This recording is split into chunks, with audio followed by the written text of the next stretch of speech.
When you were in Brazil, you were used to it, almost getting kidnapped. I was used. Always getting shot at I've been when shot you're... 2 times. Okay, they missed.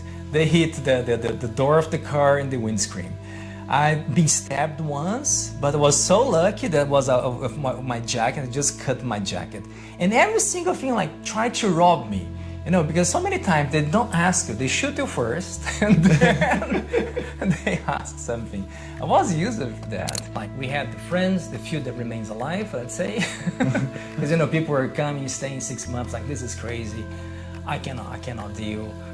Oh, this is crazy, I cannot deal. Oh, this is just too much. Everything is too much. You know, imagine like you get to the country where you don't speak the language, you have to work a lot. And when you're thinking about to remove your stress, you go outside and you don't know how to enjoy because it's not your environment, neither your language, and you have no one. For a lot of people, this was really traumatic experience. That's why we lost a lot of people across the time. I lost best friends. I lost family. At that time, I was married, I divorced. Things needs to be different. Empire that you build it through your life right now is all because of people. Exactly. So the secret... Without people, I will be no one. I never use I did in my life. We. All right, we're here today with Rodrigo. And Hello. Rodrigo has been a digital nomad for over the past 10 to 15 years. Created over 12 billion in annual revenue stream for multiple companies because he has also been a consulting director for multiple companies. But we will dive into it in this podcast right now because you've been an entrepreneur since 1979, but even earlier than that. Yeah, well, as you were just giving an introduction here before, I started my IT journey when I was 6 years old. Yeah. I do believe a lot of kids did that as well. Mm-hmm. My case was mainly playing games and my dream was to be a game developer. Yeah. And some stage I start to understanding what was behind the games. Back in time, we have certain kind of platforms, for example, take K87, where the code was open, I was capable to change the code. And then everything started really from there in terms of technology, like coding and things like that. Yeah. And you did it all in Brazil, right? Because you grew up in Brazil. Yeah, I grew up in Brazil. I'm from an Italian family, but I grew up in Brazil. And I would say where the whole journey starts. Yeah, well, because I asked you before we hit the record button, when did your whole entrepreneurial journey start? And you said, well, actually, since I was 6 years old, because of the game story, you wanted to develop games. So you found out the code was open, you created your own games, and then? Yeah, well, and from there, things started developing. When I started realizing that was not only the technical knowledge that was needed to create the game, was a lot of barriers that was really needed to be broken, especially language-wise. On that time, I was not capable to be, as I'm just being here talking English, or neither in Japanese. I mean Japanese because by the time and still today, majority of the gaming companies are in Japan. But nevertheless, I never really stopped trying, so I was keep going, learning, until a point that I realized the barriers were not that simple as I thought, because thinking about just like leaving home, going to a different country, and a different culture might be a little bit different. It would be difficult as well. And at the same time, I have some different opportunities came to the market in order to help me, because I didn't have money at all to do all these things. I have the dreams. I have eventually some facilities nearby from my house, for example, a library that was there pretty much 7 to 7 every single day, taking all the books that they offer at the university and reading the books. And as I was saying, on my 12, I have an opportunity to monetize certain things. Yeah, but before that, before the monetization opportunity came, you were just gathering all the knowledge to become a game developer. And then you thought, okay, wait, then I need to go to Japan because that's where all the games are made. Yeah, Wait, I mean, I don't have money for for Japan. Okay, I need to make some money and I have some games. And then you had your first side hustle, your first mini business. yeah, no, for sure, for sure. I was just stepping a little bit ahead. Well, in the meantime, we were trying to be creative. One of my best friends, his mom, she was a tailor, and she has like a spare room in her house. And she was saying, "Why you guys don't use this room here to do something?" I said, "What we should do?" It's like, "Well, we don't know. You guys want to make some money? Think creatively." And we're asking to ourselves, well, we really do have here. We do have a lot of games, a lot of tapes. At that time, it's like you could buy or you could eventually sell, and you could rent as well. And we said, why don't we start like renting these things, right? So then we started renting. At the same time, we started like running some gaming competitions as well. And incredible looks like few guys since that time, especially the top ones, they had an incredible technology mindset. Few things I realized across my life. And it was a good taken for me because anyway, I was at the same time organizing and playing also. Just making money, renting out the games you made yourself with the open code. Yes. And the tournaments just... The tournaments, it was just a kind of, eventually my mom was saying, it's not so ethical if you call the people and we win the tournament. You need to let the people to win as well because otherwise they'll not come anymore. I said, okay, we have to... That's why we have to, to slow down a little bit and few tournaments. Okay, we don't get into these ones here because otherwise it's like a casino, right? Yeah. So at 6-year-old, you ran a casino in Brazil. Yeah. And then another opportunity came along. So you learned some coding skills, you learned some hardware skills that later in your whole entrepreneurial journey. And by that time we realized, okay, even renting games and running competitions, it won't be enough to really back up all the costs that we need. Because I had the dream to design the games, and a friend of mine, he had the dreams to whatever I was doing, to do it as well. Yeah. So he says, we go all together, so just show me some things here, we do it, and the same thing we're doing at his mom's house also. Then we start discussing, we need to try to monetize a little bit more. And eventually I was talking to my uncle what we were doing there, the games, changing the codes and everything. And he says, nowadays, really back in time, something is coming to the market, it's called barcode, where you scan a product and you have a kind of laser scanner.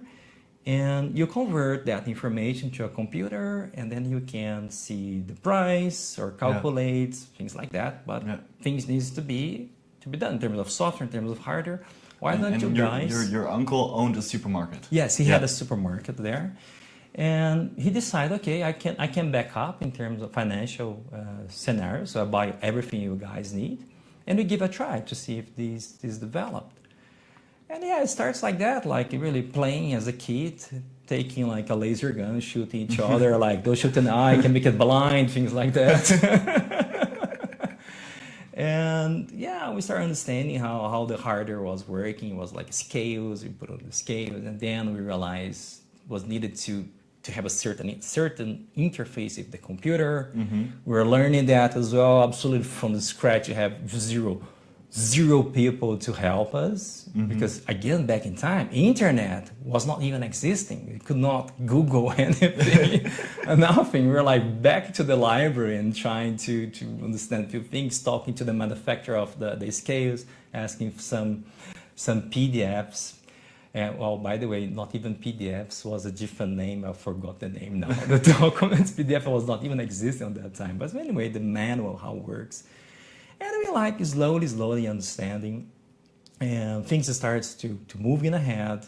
We were capable to communicate with the scales, and different demands came across as well, like in terms of first software that we need to create in order to receive the information, in order to manage the information, because at the end of the day, we're managing products, we're managing customers also.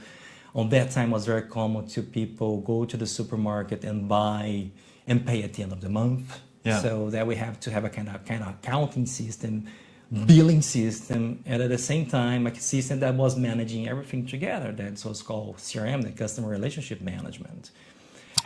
And we started developing a software there, slowly. It took us kind of 2 years to do, I would say, the whole software. And we were ready to send to the next supermarket. So he had like a few supermarkets. We started propagating over there, and different challenges came across because we realized the data volume was just increasing. The speed that was needed was a different speed. And we started building our own computers because we could order, for example, at that time IBM was already on the market, IMD as well. We could order from them servers, but it was costing a fortune, that service. Yeah. And you made some money with the gaming, but not that amount of money to... Exactly. Even the service anyway, we have a sponsor, my uncle was paying everything, but the main question was like, is that really worth to invest all that money on these big servers here? Because back in time, we didn't have Windows. We have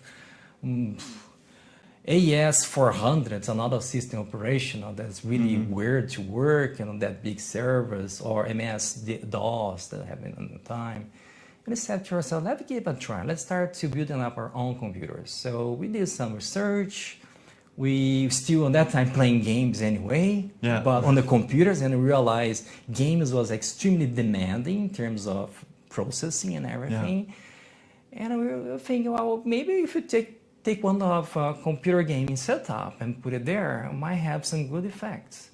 And we took from there. Because our computers, on the games computer, we were doing that already. To have a better result for certain games, we know what kind of motherboard was better, kind of memory frequency. You have all these nerd details because you were purely nerd by that time. just building with what you have, building the systems to make it work for the supermarkets, to make all the data system work, and create the whole billing system for your uncle. So exactly. After a while, you did multiple supermarkets, right? Yes, it was around 4 supermarkets. It was not so many, but 4 was enough for us to. It was difficult to manage because computers on that time, we were talking about, not even hard drives we had. We have the floppy disk that we were putting there with maybe 512 kilobytes, not even 1 megabyte. And just to process that was something that was taking around half an hour just to copy and things like that. And we managed to create a kind of infrastructure in a very sustainable way. Because we knew what we have, we knew how long it's going to last, the infrastructure. So that was important for us to measure in order to forecast any failure that might come in the future. And some stage we succeed, I would say, like in terms of infrastructure. And that's when you really started your first company after that. Yeah, exactly. Because the money was again the same question. We're still asking ourselves, how are we going to make to Japan? How are we going to go to Japan to start a gaming development company and learn everything that you needed to learn? And we're saying like whatever we have here, okay, we can buy the ticket, but we cannot buy the language, we cannot buy the courses, we cannot pay the rent, nothing, right? And we start thinking like what else we can offer in order to have some extra money. And I realized like, well, we did well with the computers, right? Why we don't start training people how to build up computers, how to fix computers as well, because everything was like breaking before, even because we were testing a few things, we just realized that a few things were not compatible. It was like try and error, right? So we have a lot of big recipes here that we can sell there to public. And we just decide to open a kind of small company because it was needed to be a company. We have a friend on the business chamber. He was guiding us, says, oh, that's good. But you guys need to have a company with all the company structure. But anyway, it would be a company of 2 people. And then you were 12 years old. Yeah. And from there, you guys can move on. I said, okay, good. So at the same time as well, we knew it. A friend of mine, his father was working on a TV channel. And we told him this story. He really started laughing. Yeah. I was like, how is that possible? You kids are trying to do this thing, these computer things. On that time was something that we're talking about UFO, aliens, you know. Yeah. No one understand about computers. And say, no, I have to put you guys on the camera. This is something unique. And we did our advertise for free on that. And at the same time, we end up on the main TV channel in our city. Yeah. Because like how these two kids are capable to do all these technology things, right? They become like a kind of, for us was a very good motivation, but in our head, we're still playing. We're kids. Yeah. Just from 6 to 12, you're just building stuff. You just like building, and then the gaming company became, and then Yeah. oh wait, we need more money to start our real gaming company. Go to Japan, and Yes. how can we make more money? We can start teaching people, but you already had 6 years in of developing the skills, developing working, seeing how hardware works, also with your uncle with supermarkets. Yeah. And you know, we start teaching people, and at the same time, I would say it was our best learning curve ever, because we started receiving so many different people, and they were never believing that you're going to be capable to teach them something, because we were like 12, 13, and talk to people at that time was like 50, 40. Yeah. But at the same time, we made so many friends, and these became kind of famous around the town because people started giving some credibility to us. Yeah. They realized they were taking the computers that they have at home, changing a few things that we teach them on the course, and having some very good benefit. They could see the performance was changing. Things that they were paying a lot of money at that time just to change a motherboard or, you know, to install a few things they could do by themselves. They could do a simple thing like cleaning a keyboard. They didn't know how to properly clean a keyboard because it depends how you use it, just damage the keyboard. And they were just happy with this kind of small tricks. And we managed to, you know, to grow on these with this public up to a certain point that we realized, well, things are giving like a tangible results. People start sending us computers for us to fix because we realized, well, just like training, maybe we can do fixing computers as well. So we start training our own people to fix computer. So we were like fixing computer for private people, not for company by the time, usually on the beginning. And some stage we start offering courses for companies.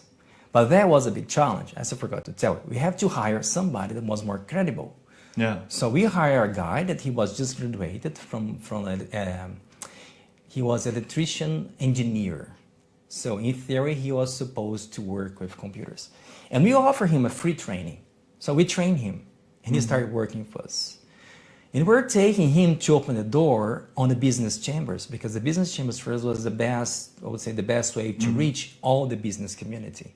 Yeah. So we were like advertising to everyone, and afterwards going company by company. If it was a big company, they have the whole like environment they could perform the training. The training was mainly 2 days training there. 8 hours a day was like 16 hours training. It was really exhausting training. And by the time we started being credible, people were not only look at us, the kids, because we have some grown up there. He was already 20 years old when our friend. So then you had, you were 14, I think, then? Yeah, between? around 14 at that time. And 14 years old, you had a 20-year-old working for you, yeah. basically as a sales rep to Yes. get in the companies. The company. He became a teacher as well at some stage because he was learning, was listening so much what we were talking about. And well, in some stage, we realized we already have something that is really cool company. Like it was no longer just something to issue invoices. No, we have around 4 people working as a software engineer for installing. At that time, the biggest challenge in the market was to reinstall Windows. So that's when Windows started coming. So we have guys doing that. We have guys doing the hardware parts. And at the same time, we are running all the maintenance from the supermarket software. And at some stage, we received few people on the company arguing with us about the way that we're dealing with the network.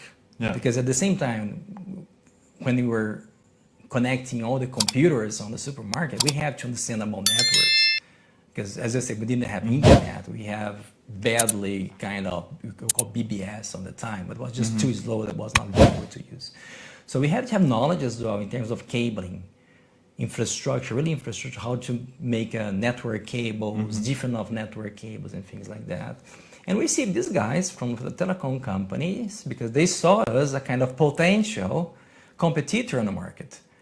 Because we were doing networking as well. We were going to a company doing network infrastructure, where on that time the telecom company was also offering that.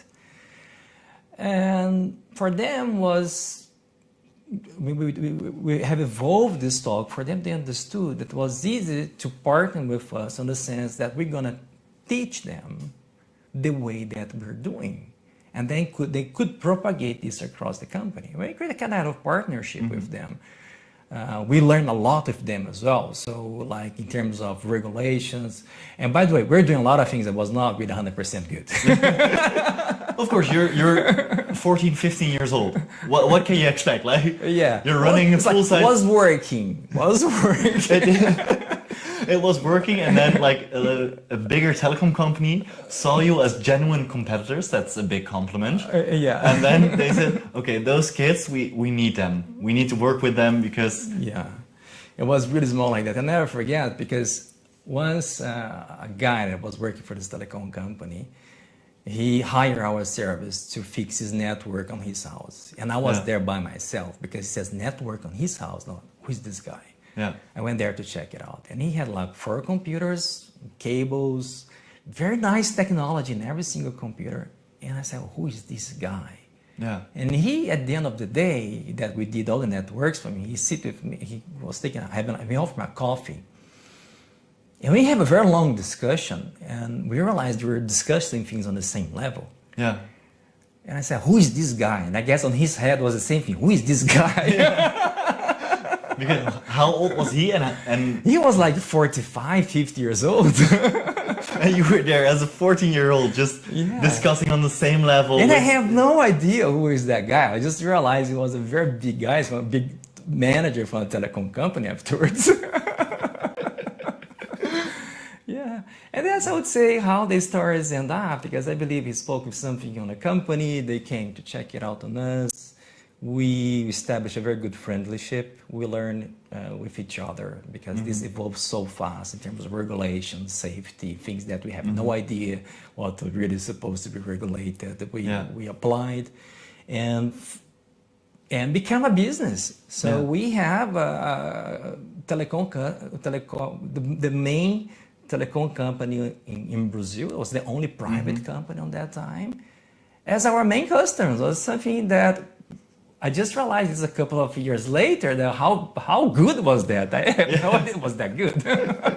And then you started speaking, you started teaching, so the teaching company became bigger. We do the kind of tertiarization on their workforce as well. Few things that for them was not worth to do, especially like fixing things in computer. We're doing that part.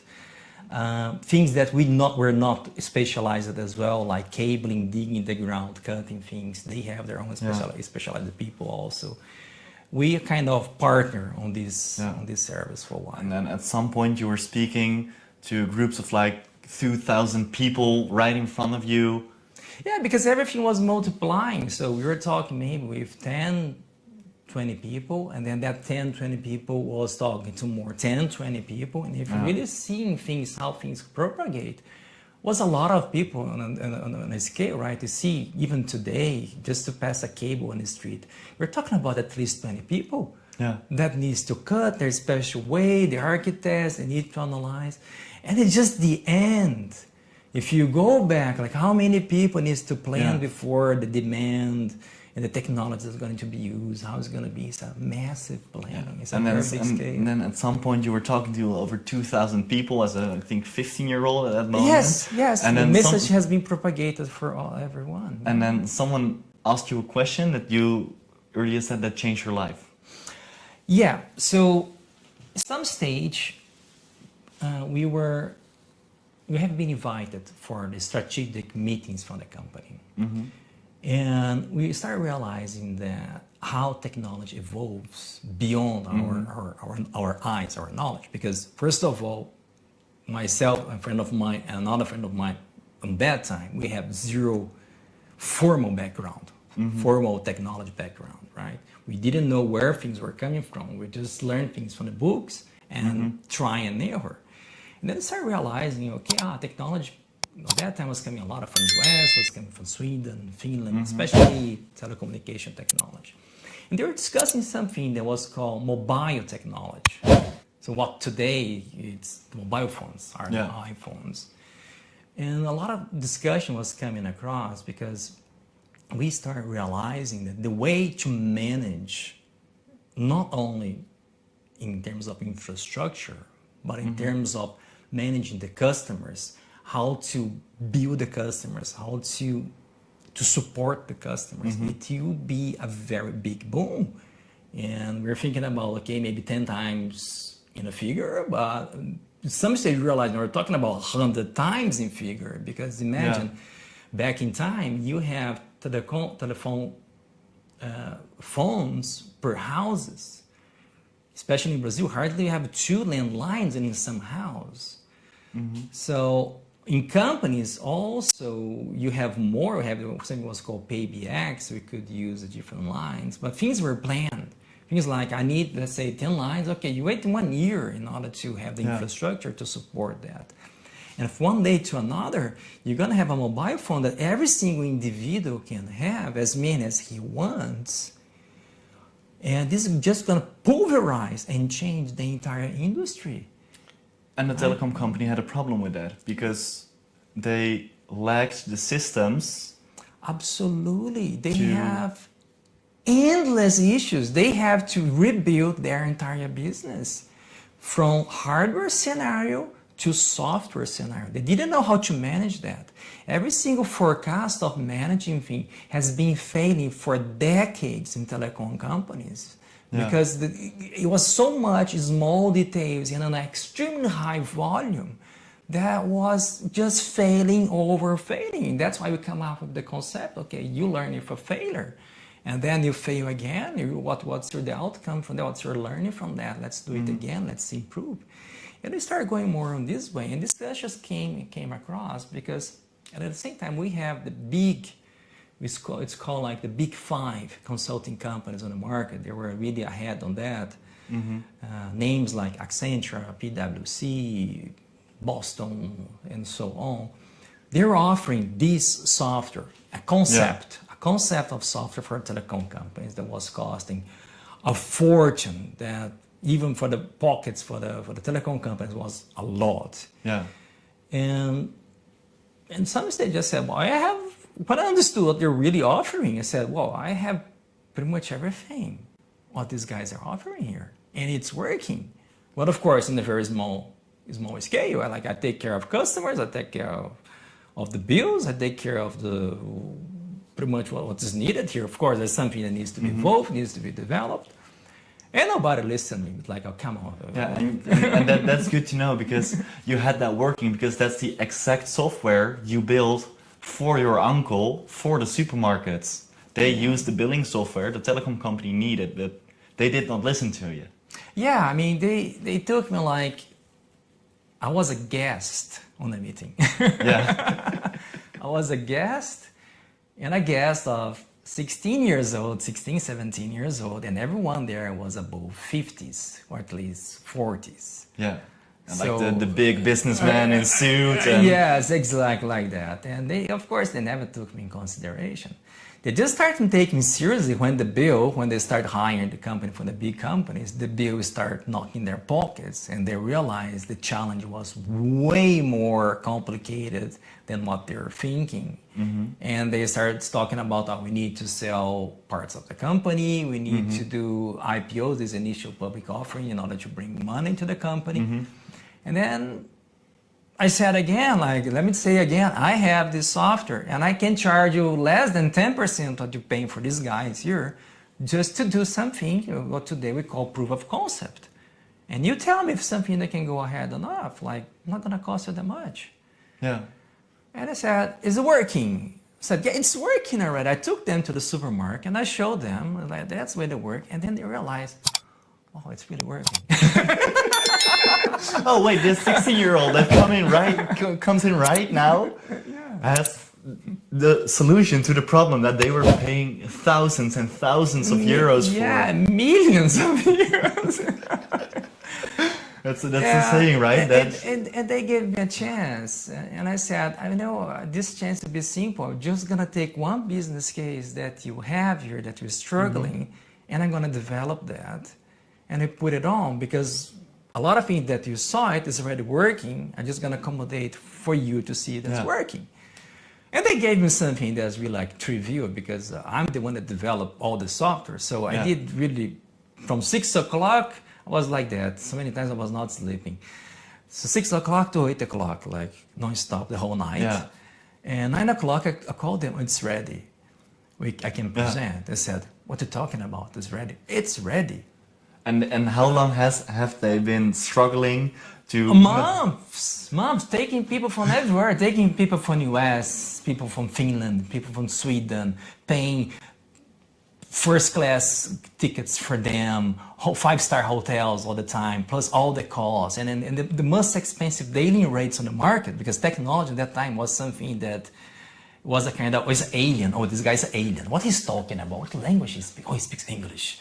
Yeah, because you did not speak English at the moment. No, I didn't. You only speak Portuguese? Portuguese and Italian. Yeah. Portuguese and Italian. Yeah. And then at 16, you started your second company. So you made the switch from the educational company. And there we came with this, we call the proof of concept, and they understood, yeah, it's working. And how did you manage to do that fast? Because, wow, I just need the screen for you to type your things. Of course, there's a lot of things on the backyard that needs to be developed, but just for you to get the feeling that what they're selling you here, what takes you a week just to draw something on the paper and afterwards put in a computer, and all the things that's going on can't be done. You saw it from a day, from a night. Yeah. And then for them was like, okay, we're gonna invest. We're gonna invest in this 16-year-old who just solves our problems that cost them millions of euros, dollars, whatever was going on there. And that's when you started your own CRM company in the telecom branch. Yeah, exactly. That's where I have to receive a lot of pressure on that. I have to take things a little bit different because I was dealing with all the top guys from the company. From the owner of the company was sitting with me every single day. And I told him, like, I would like to do this as the way that I'm doing by myself night and day, but I need really a company. I need to bring people with me the same way I'm going with the hardware. I need to do this with the software.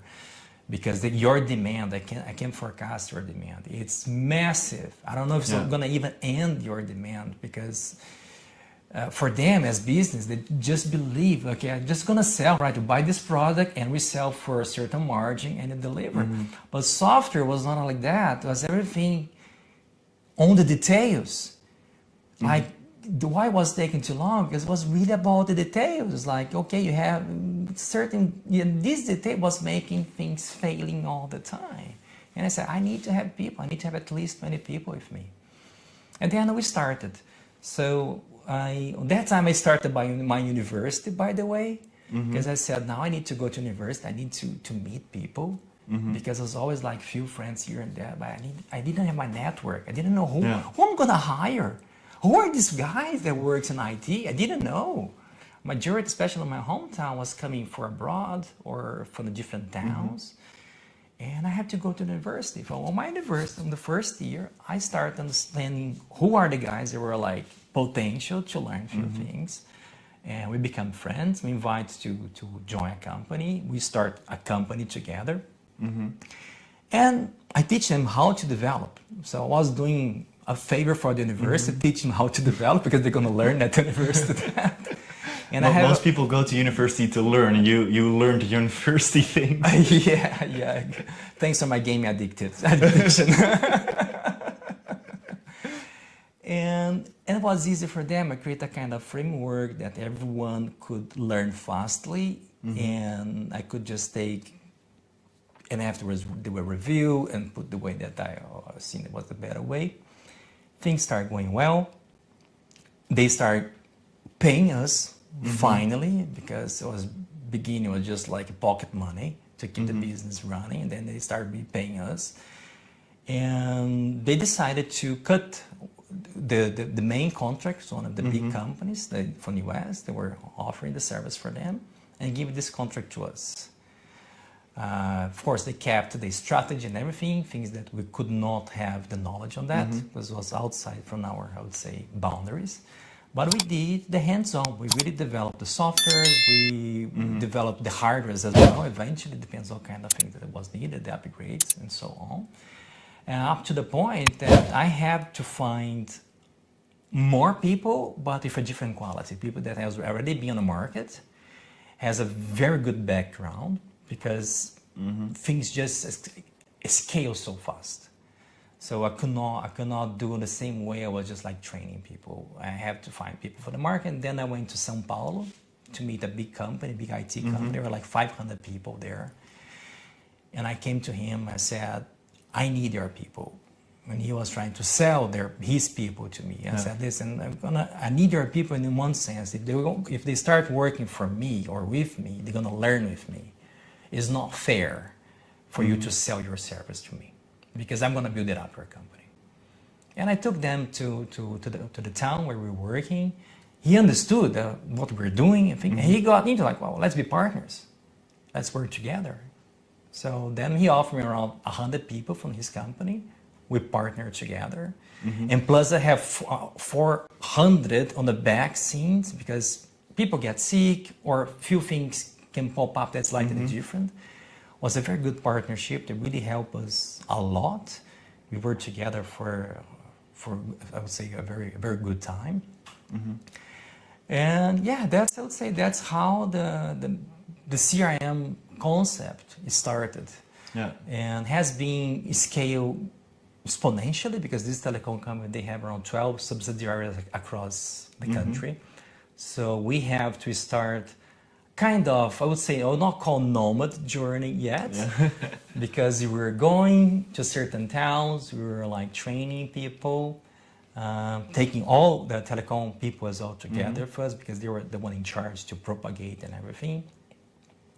We're explaining what we did, being there together for around 1 week, and coming back. And then as a 16-year-old, you had around 500 people working for you, flew around Brazil with the CRM company. Exactly, because we were talking about 100 directly, but under this 100, we have another people that comes and join, other people that comes and join, and this sometimes is even complicated to measure.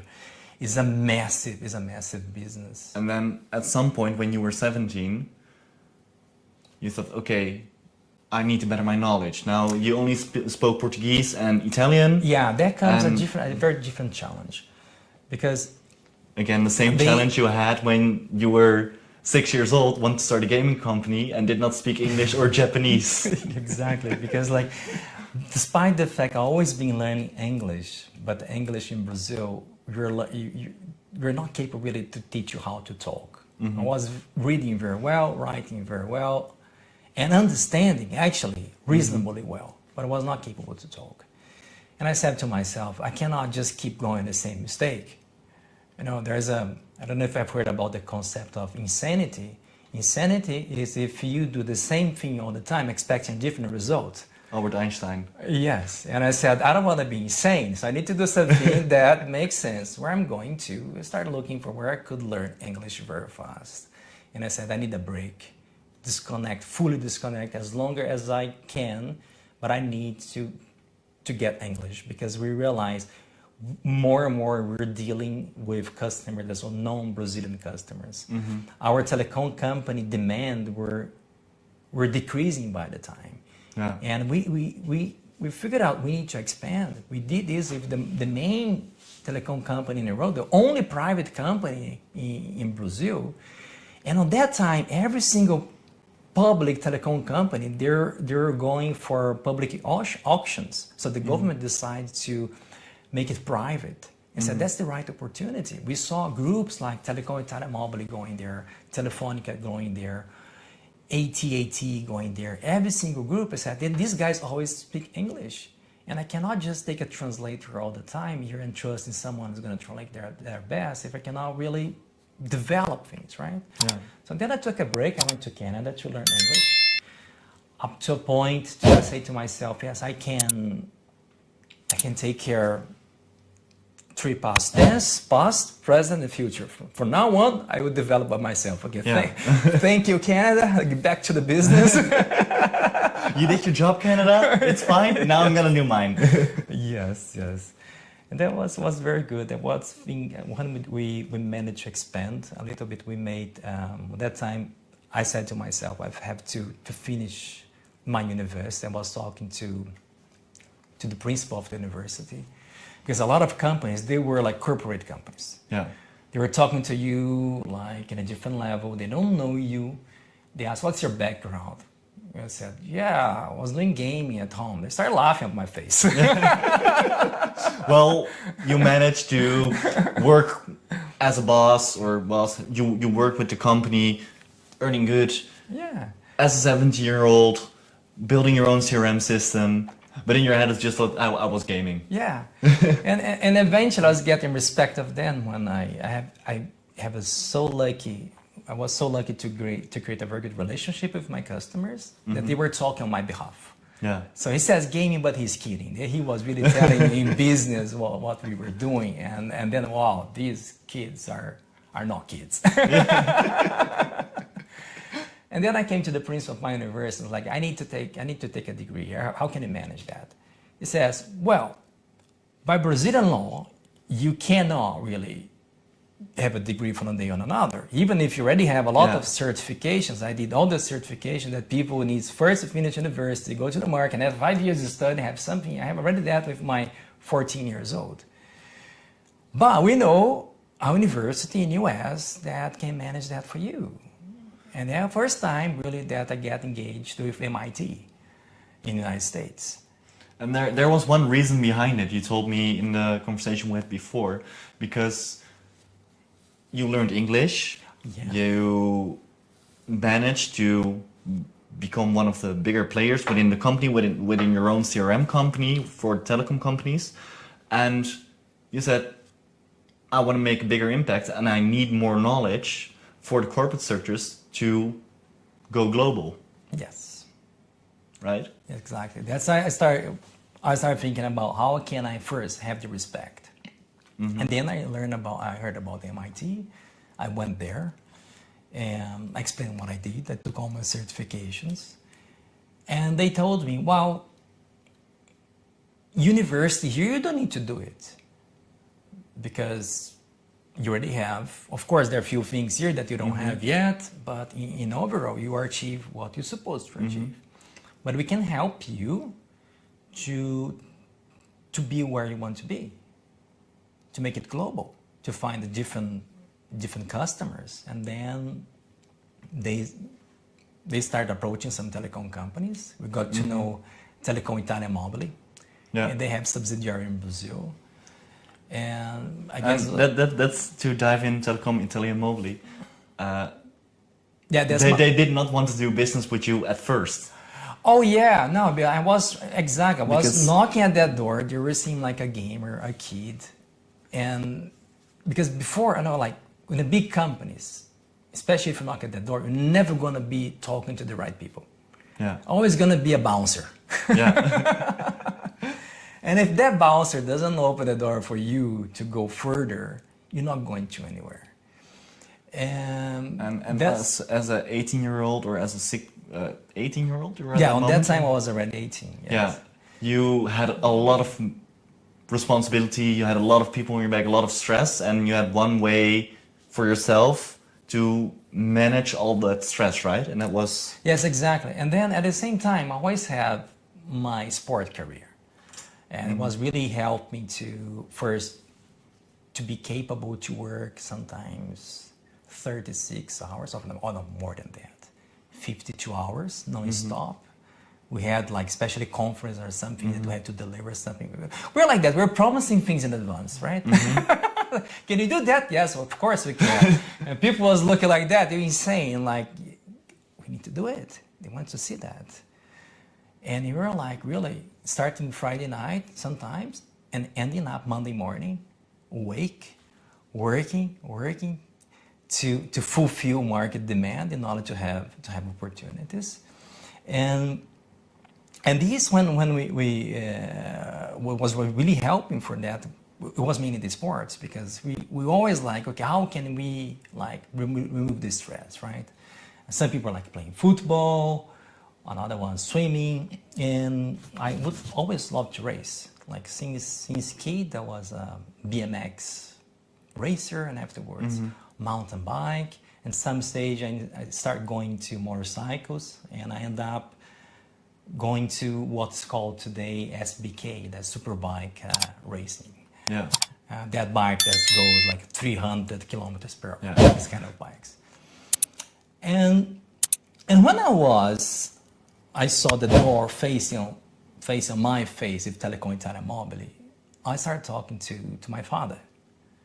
I said, let's think about it. How are we going to approach the Italian guys? I need to make that guys listen to me. The bouncer doesn't even let me go there. I said, oh no, Italy is all about racing. You see, Formula One, moto.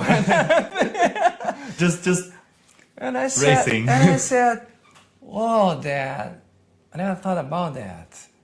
So, okay, so then I went to the MIT, and at the same time I took to MIT, you know, I'm very good in sports as well, and I share these things with them. I took my photos, videos. Again, that time internet was not bad, actually. It was the beginning of the internet on that time. And they were like, oh, saw in the videos, you know, the VRS videos and everything. And they sent everything to the Italian telecom company. And the only reason the guys wants to talk to me, because they fall in love with the race. So your dad was right. Yeah. Like the first day, the first thing they want me to prove that was really true. And I took him to the racing track. And from there, I just need to sign the contract, no question asked. So there you see, like, business is all about relations. It's all about Exactly. being good with the people. I remember my cousin, she's older than me. She was always asking, how did you manage? How can you convince this guy? Another time she was selling different industries. It's like, when I go to sell something, it's a hassle. I need to prove every single thing. I need to prove myself 10 times. I said, the guys love racing. I just take them there, they fall in love, they love to check the bikes, we dismantle the whole engine and everything. They slept there in the pit lanes with us on the tent. And starts like that. They become like my sponsor as well. We did, okay, a few things go to the racing company, a few things go to the software company. And then we start a great relationship that lasts a very long time. We took every single telecom company them in South America, like Brazil, Peru, and a few other small countries. We just kind of going. Some stage we start planning to go to Central America. Yeah. Colombia was one of the case, but Colombia at that time was just too risky. We abort the mission. Yeah, and then at 28, so between 16 and 28, you start working with Mobile Italy. The CRM system, they improved, they became better, and then you thought, when you were talking to multiple people, wait, there's a lot of Americans here, but that's not where the core is. That's like... Exactly. Always when we're going around, we realize there's so many American people and people that we don't know from where they're coming from. Yeah. I like asking around here and there. We realize, okay, we understood that the Swedish people, Finnish people, American people. And we started asking ourselves, okay, one day the demand from Telecom and Telecom is going to end. And on that time, you already have a very good knowledge on the market, on telecom market, global market. We knew it, that who are the big players, and we are like building a plan how we're going to achieve these big players. And who is really the best ones for us that's gonna take us with less effort, but very wide propagation of what we have. And we thought it was an American guys. We were like paying dinner, going to US, going for a conference, talk to one here and another. And eventually we sponsor one of the guys to run a project with us. And we realized that he was not the guy that was really doing things. How did you realize that? We were like coming with some questions. We put some cases for him because we were paying him for that. We were putting some case for him to have a solution, and he was taking too long. I was like, no, if he's really the guy, it's gonna take a second. It's not gonna take that long. He was buying time. And eventually we remember hearing some people with a different accent on the conference calls. It's like, who are these people? And we figured it out, they were Israelis, all from Israel. And digging down the industry, talking to AT&T, Horizon, Verizon, all these big players, they have these things in common as well.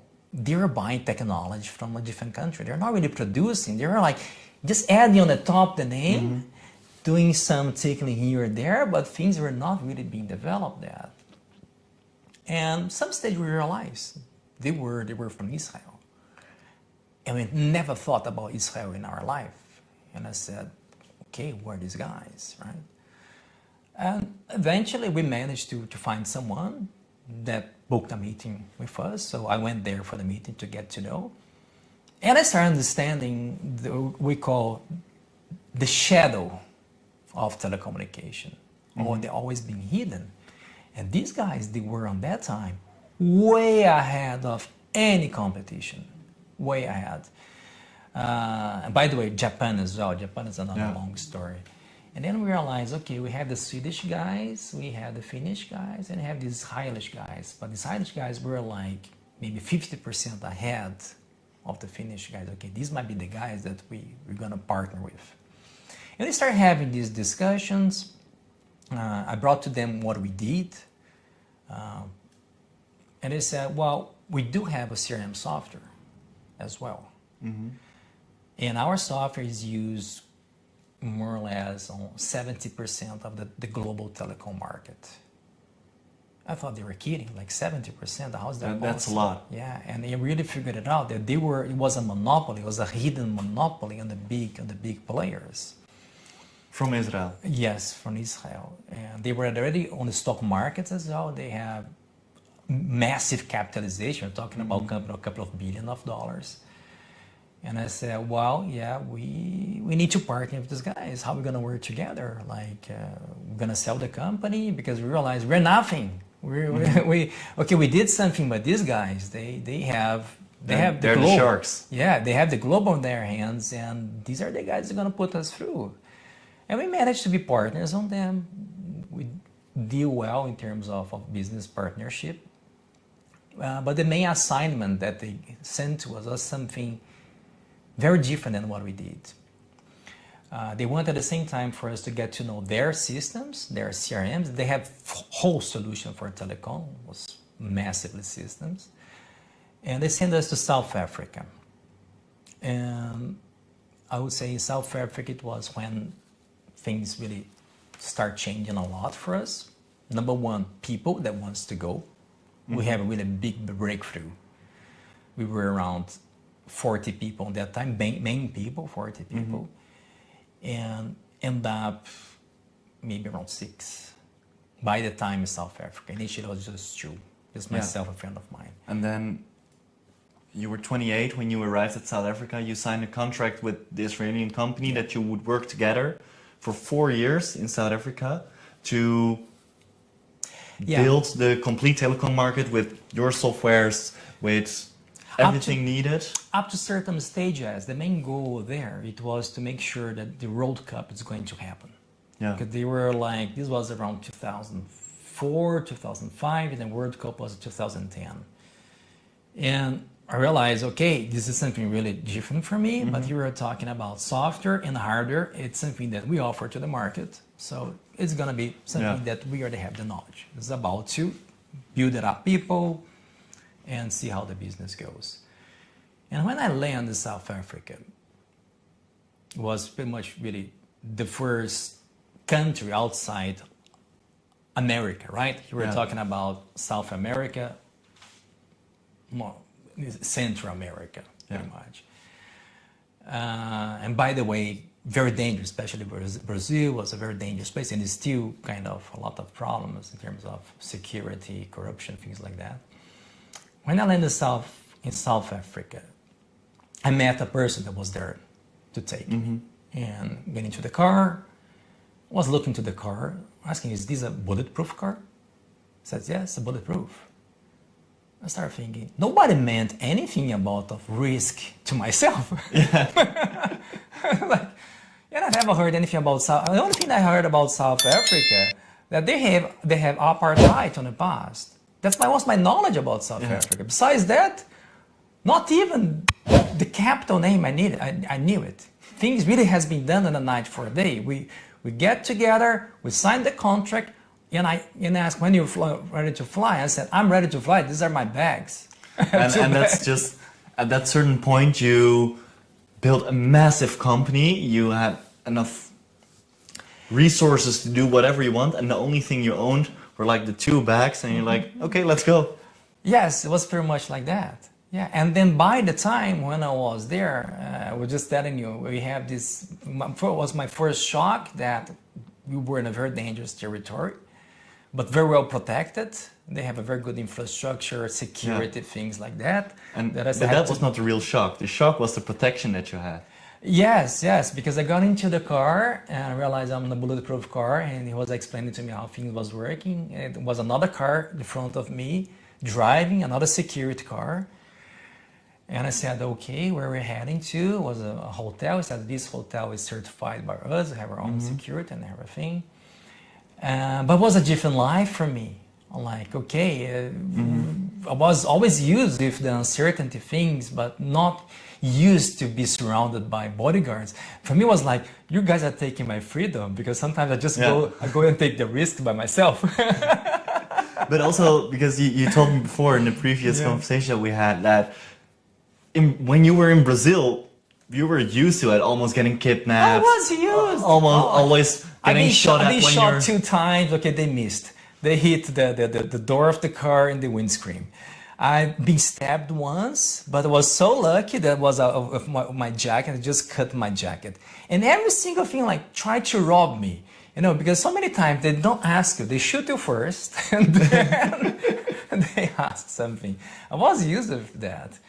And seeing that somehow they removed this from me, for my own benefit, of course. And I started realizing, okay, I belong to someone. I'm their asset now, right? So they're taking care of myself. Things that I was supposed to do to myself. But just never realized, because it was normal for you. It was normal for me, you know, to be like, oh, there's a shooting here. Okay, just go to the ground. At that point, you were in South Africa, but then another realization came, because you need to start building everything from the ground up. South Africa, first I needed my friends, because I need people that I trust. I need people that are going to say, I'm going to do this part, and there's a lot of parts I need to be doing, and I need to take the right people with me.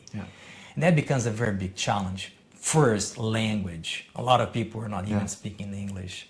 So I have to create all the infrastructure, like finding houses for people. I mean, not being frank, not me, but I have to raise the concerns, because at least on that time we have our partner company, Irish company. They were organizing everything. They were fabulous on that. They're really doing all the boarding process with everyone. But just for a person to understand that he's gonna leave the country and stay there for unknown time. Initially, we always say, no, it's going to be 3 months. But we knew it's going to be 3 years, 4 years, or forever. Actually, for a few people, it's still forever. They're still living there. And it was a very big challenge. People coming, going. We're doing the boarding process, onboarding them. Until you achieve a point that, okay, now we are capable to do something. Let's see what we can achieve here. And we started scaling a few things. And then we realized, I told you a very funny story. I was just going down for lunch. And a guy was selling cigarettes on the corner, on the street. Yeah. Trying to cross the street, and he told me, "Hi, Rodrigo." I look at that. Who is this guy? Who is this guy? And I said hi, and I crossed. It was on my head, really on my head. That was there for a couple of days. Next week, going down. "Hi, Rodrigo." The same guy. Then I talked to the security guy. So let me talk to this guy. And I came to him. "We know each other, right?" "Yeah, but I just don't remember from where." I mean, I am in your meetings every week." And I said, "You were on my meetings every week? Where?" Where? So I figured, I don't sell cigarettes on the corner. Like that's not you're building a telecom company in South Africa, not a cigarette company in South Africa Yeah. to sell on corners. Exactly. And he says, yeah, I'm usually sitting on the corner with some friends. And I said, okay, let me pay attention next meeting. And really, I saw him there next meeting. And then I started talking to people like, "Listen, I have a case here that I'm struggling to understand. You have an engineer that is selling cigarettes on the corner. What's going on here?" "Everyone does a side job here." I said, "Okay, everyone does a side job, but for how long he's outside? Because these guys need to learn. They cannot be there the whole afternoon outside." "Well, eventually they're going to learn some stage." I said, "Guys, what's eventually? Give me the CV." And then I realized everyone that they have hired, there's nothing to do with technology. I said, "Why you hire these people?" "Because they want to work, and we're forced to employ them." I said, "But do you have at least one that really knows something?" "No." And these are supposed to be. Like, how many people did you hire that just knew nothing? Well, Oh, not that you, guys but- on that time, at least on my face, was more than 50. So you had 50 For sure. people on the payroll. Yeah, for sure it was more. I mean, it was on their payroll at least, because they were supposed, these people were there to be the second, we call them multipliers, to be the ones that are going to receive what we're going to deploy, to learn, and to explain to everyone, and to propagate the message downstreams. And it's already a very big challenge to explain to someone that has a technical background what you're doing, because you're doing a very high-tech technology there. Imagine for someone that has zero experience. And sold cigarettes on the corner On of the the street. corner. Yeah, and then I got insane. I got desperate because I said, this is not gonna work at all. You were already like 3 years behind of the World Cup. And I said, God, forget it. This is not gonna work. And then we started like really going to the right people, putting pressure over there. And anyway, the really responsibility of that was not my responsibility. It was the customer responsibility that was paying us to drive the telecom business. But at the end of the day, was the name of a lot of people there, was the name of a lot of big companies there. If that was going wrong, it was going to go wrong for everyone. Yeah. But miraculously, things happen. Despite the fact that eventually you didn't have electricity. Oh, I forgot this part, right? So then when you arrived in South Africa, You had nothing. we had nothing. I said, it's like, why is all dark here? Oh, we have electricity problem. Okay, what kind of problem? Oh, yeah, it's like in 2 days you don't have electricity. For how long? Oh, the whole day. I said, you gotta be kidding me. And so that was the thing. Like when you build the company in South Africa for 4 years first, the people that you had there were not the right people. South Africa was building a team, a company building a team, yes. Yeah. The people were not there. You had no electricity. You had no good facilities. And you had no technology. Nothing. And not the right people, the right knowledge, the right things. And by the way, we have to remove, we even have another challenge. We have to fire people that were there as well. Trying to do something and going around. And there are not, few people wants to go with us, few people doesn't want to go with us. And I said, we need to fire these guys because it'd be just a showstopper for us. They're not gonna help us at all. Yeah. And it was even this challenge as well to convince these guys need to go before we start. And then talking about, have you guys heard about like power supply? They put a diesel, there's an engine that turns, and it's, oh yeah, we are installing there. We're installing, okay, great. Installing, and when is going to be installed? Soon. Okay, soon is a day in the future. Is there a day for that day in the future? No. So what is the thing that what are a couple of lessons that you learned from there? Like, the main lesson was like, you need eventually to start from nothing and come up with something. And how you do that, we have like a brainstorm and ask ourselves, well, we did this in the past, right? We have nothing in the past. And if you come up with something, with a different challenge. Yeah. But, well, we want to overcome this one. And I said, okay, yeah, we want to overcome. We need to find politicians here, talk to someone. I hope somebody's going to talk to politicians because no idea who's that. But eventually things was like working gradually. They're still realizing that things need to happen. Yeah. And yeah, we succeed. That's a huge miracle. After traveling, I was like really... After 4 years. Almost 8 years with no vacation. But my no vacation was no vacation. Saturday and Sunday, no vacation. Just 8 years working. No, 12. 12 hours working every day. Yeah. The only thing that was keep us alive was we were partying a lot.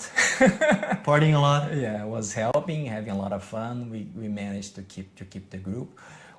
Somehow we had a kind of way to remove the stress because we have to travel a lot. Yeah. We have to go to Spain, we have to go to Italy because we were exchanging technology there and here. And this traveling was helping to sleep first, to sleep on the plane, to get to know different countries, talk to different people. This is a kind of refreshing way of what we're seeing like as a benefit. That's the only way we managed to keep going. I mean, few people was never able to do it on this rhythm, but I have to do it on this rhythm.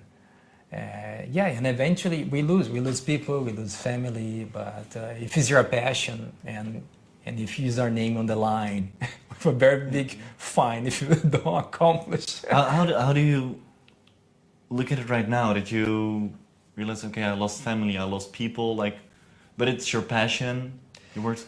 Yeah, I guess this is life, right? I had a long time to reflect. After South Africa, we can approach that soon. I took a time for myself because... you took a break at 34, like you were 4 years in South Africa. Yeah. You succeeded as a miracle, the biggest miracle ever. You succeeded the company there. Yeah. The World Cup happened, and then you took a break. Yeah, I took a break because everything was just collapsed. Like we had the friends, the few that remains alive, let's say. Because people were coming, staying 6 months, like this is crazy. I cannot deal. Oh, this is crazy. I cannot deal. Oh, this is just too much. Everything is too much. Imagine like you get to the country where you don't speak the language, you have to work a lot. And when you're thinking about to remove your stress, you go outside and you don't know how to enjoy because it's not your environment.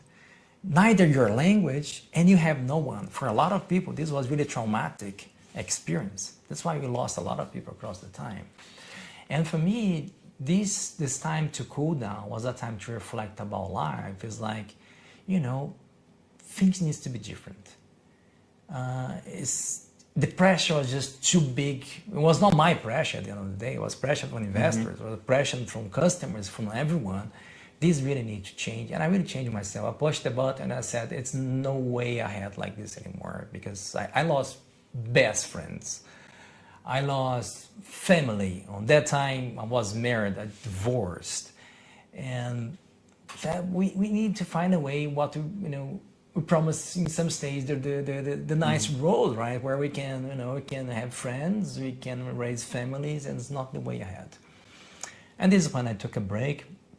I really changed my path as well, and I said, I don't take this big challenge anymore. I'm gonna look for certain groups where I can join them, take their team, and drive their team, instead of me doing this miracle. Yeah. Yes.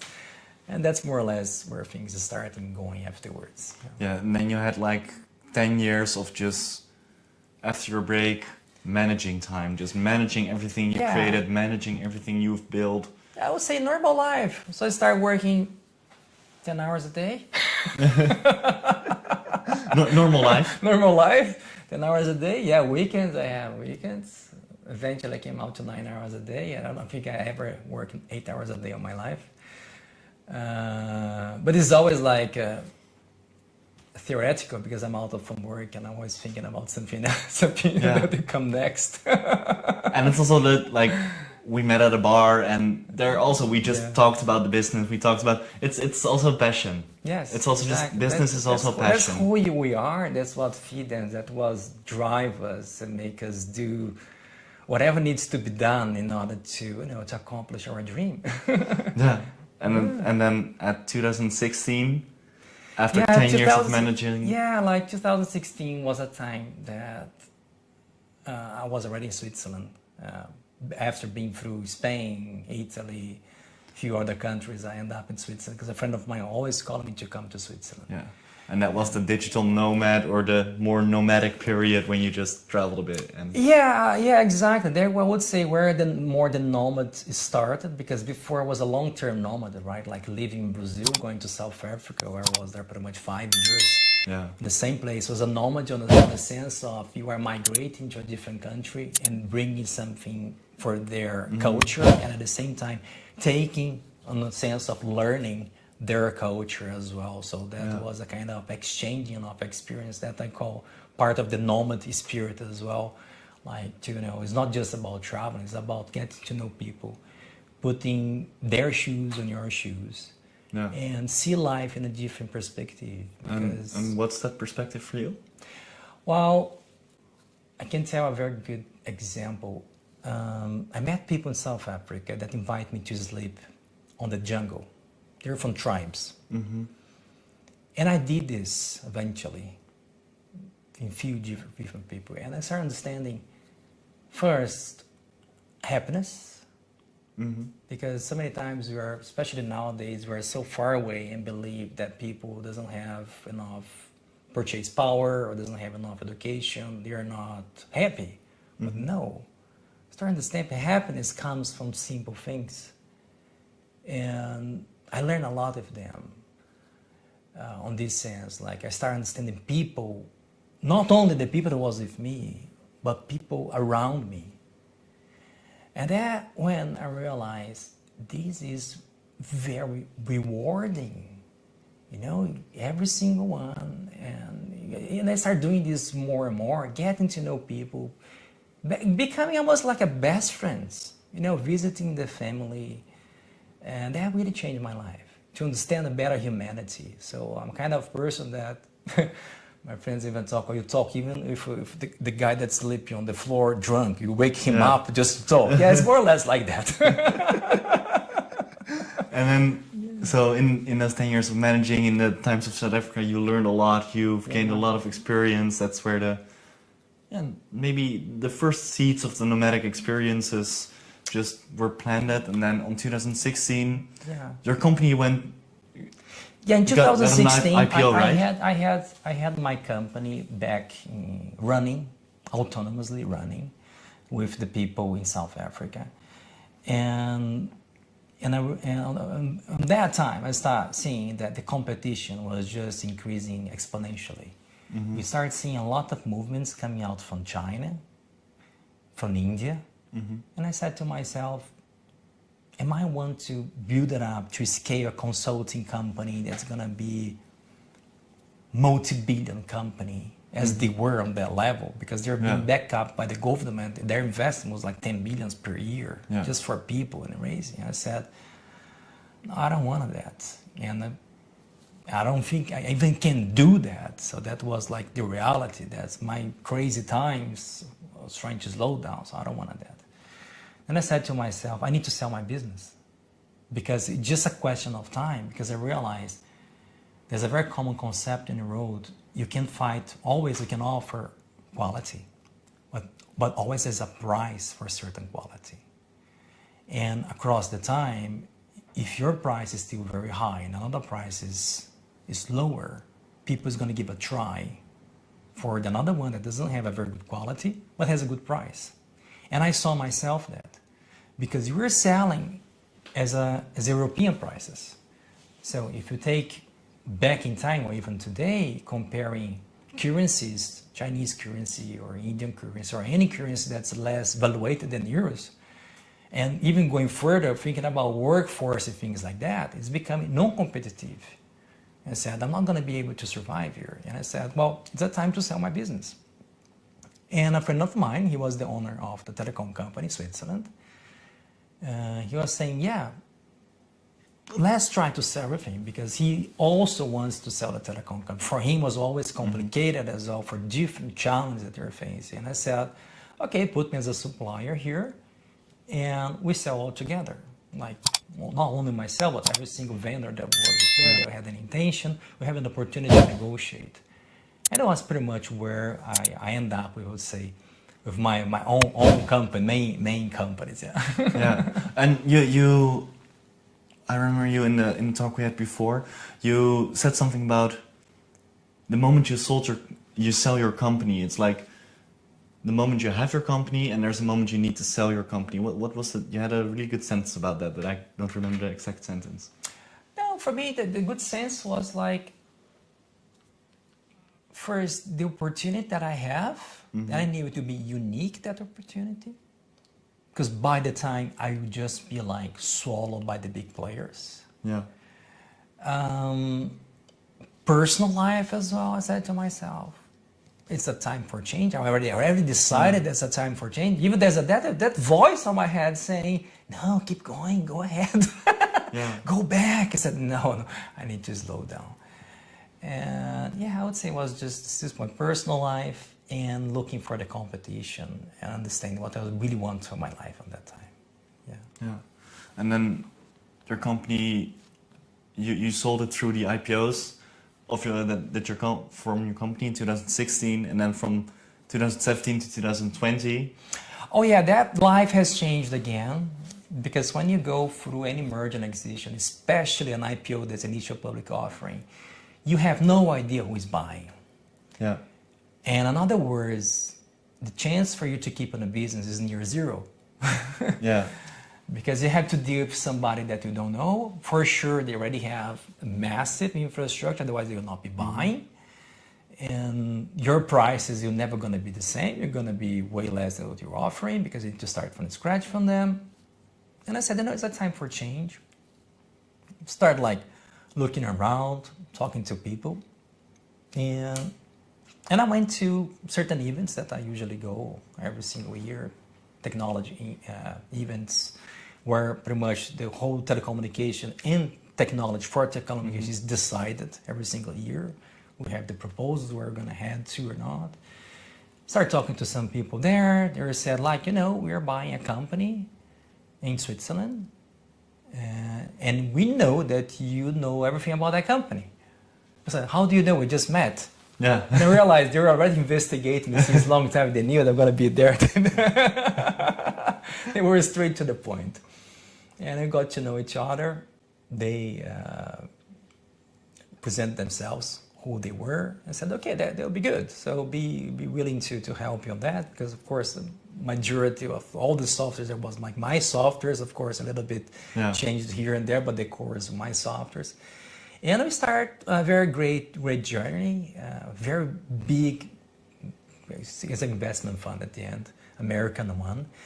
The Liberty, right? Yes, it was Liberty Global, and very famous by the Formula One. They own the Formula One as well, plus nowadays maybe 9 to 12 telecom companies are always buying and selling. And they bought one telecom company in Switzerland. I joined them. They were trying to buy another one, the one that was my customer before.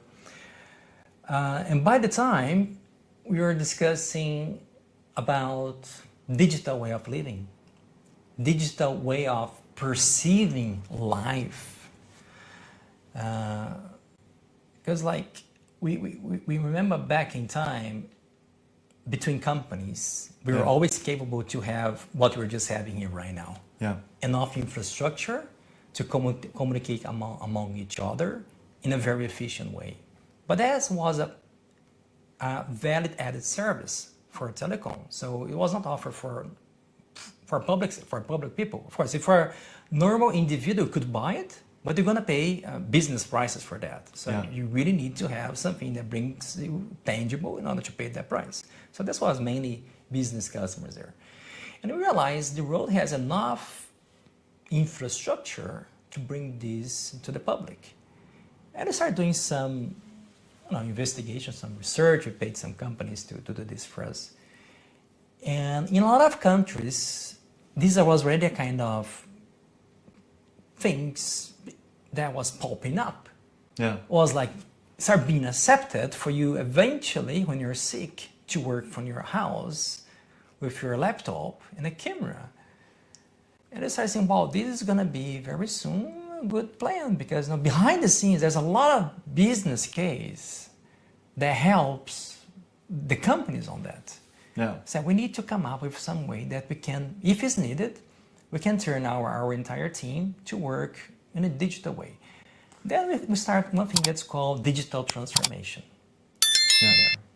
And then from 2015 to 2020, you just focus all the way on creating a digital infrastructure for companies, specifically like Telecom way, that companies can be completely remotely or just remotely in general. Yeah. And then COVID came.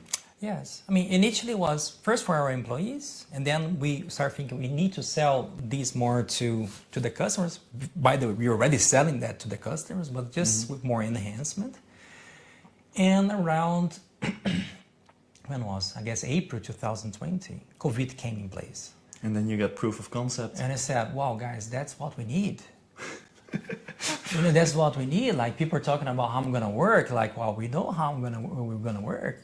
That's gonna be the way. That's where we start saying, like, this. We have few softwares on the background that we said, okay, we install these softwares here.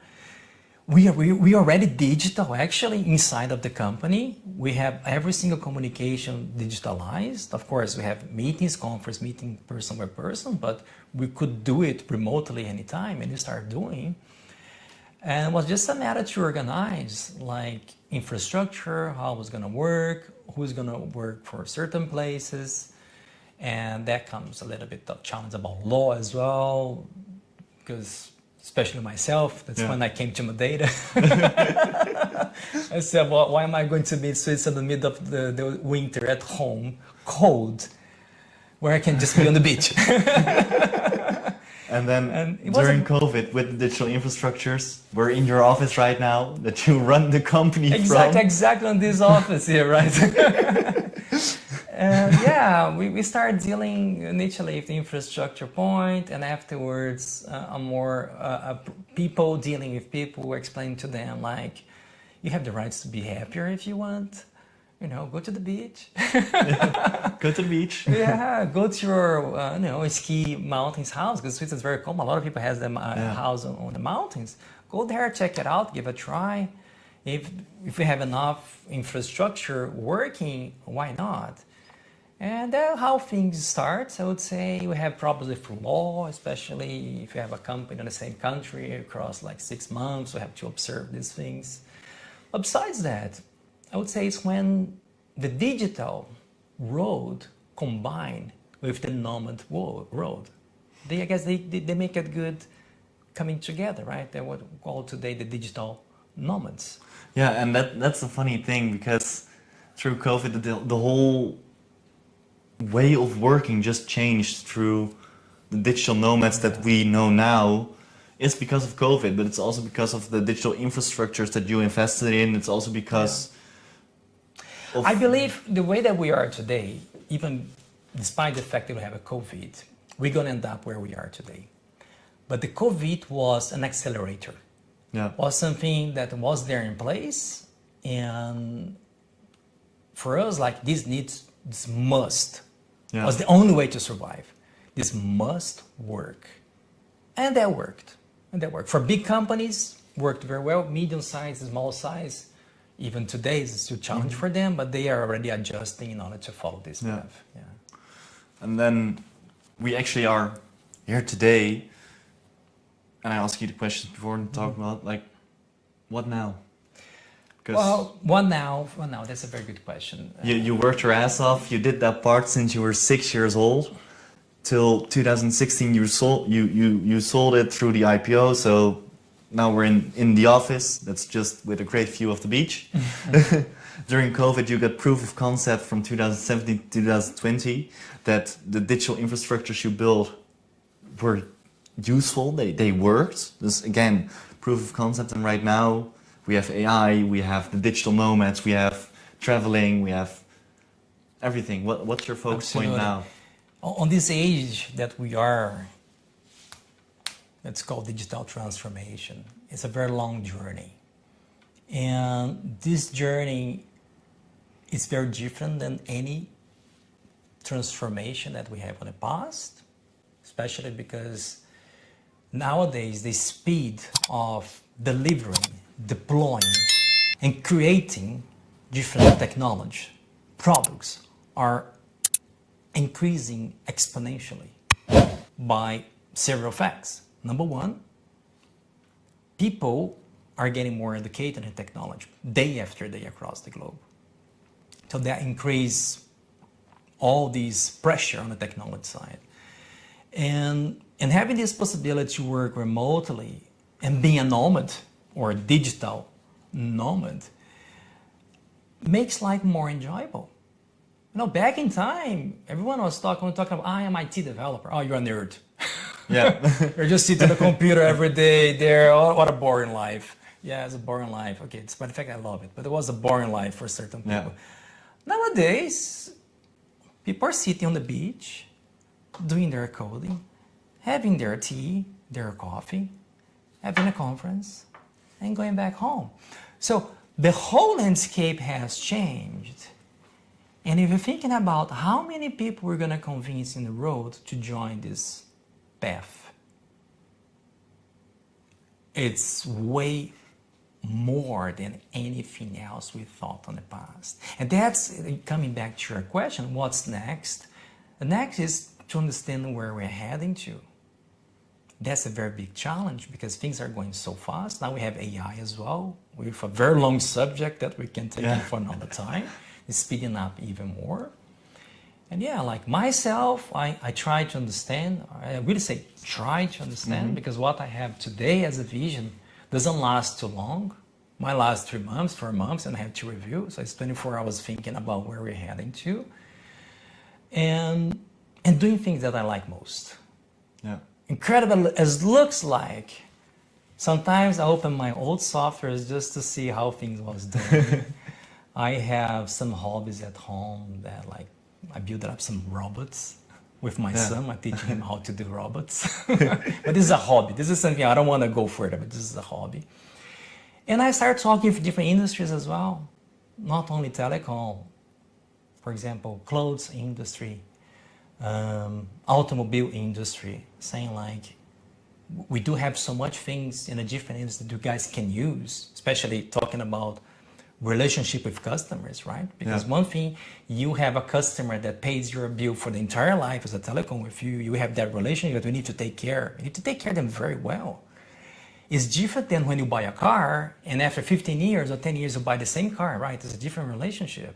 Yeah. And for sure they don't have the same concept. And that's what I'm trying to do. I'm trying to bring the CRM, the concept of the customer, plus the whole infrastructure to different industries. And I think that within your complete story that we just all covered, there are a couple of key points. That's one, having good relations, having good relations, the power to maybe the empire that you build it through your life right now is all because of people. So, exactly. So the secret. Without people, I will be no one. I never use I did in my life. We.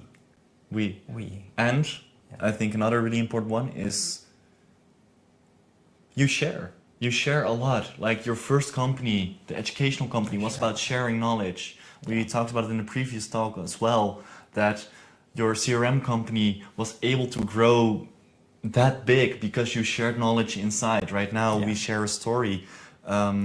You're only capable to succeed sharing. We didn't know how to control on that time. And you didn't have any ambitions to control either. We want to have more people with us. We're happy to bring people with us. Yeah, we're social animals in the end. Yeah. And before we end the talk right now, you said the way I'm going ahead right now is thinking in a strategic way and finding the right people to go along with. And I think that's exactly what you always did from a 6-year-old, finding the right people, and finding the right strategies to go to the next phase, to the educational company, to the CRM company as a 16-year-old, to Canada, the right people to learn the language, to even South Africa, and there again, bringing the right people in. Yeah, exactly.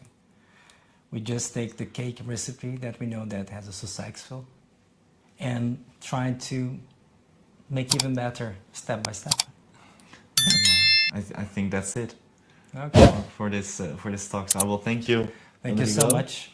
And I really enjoyed it. Thank you. Ciao.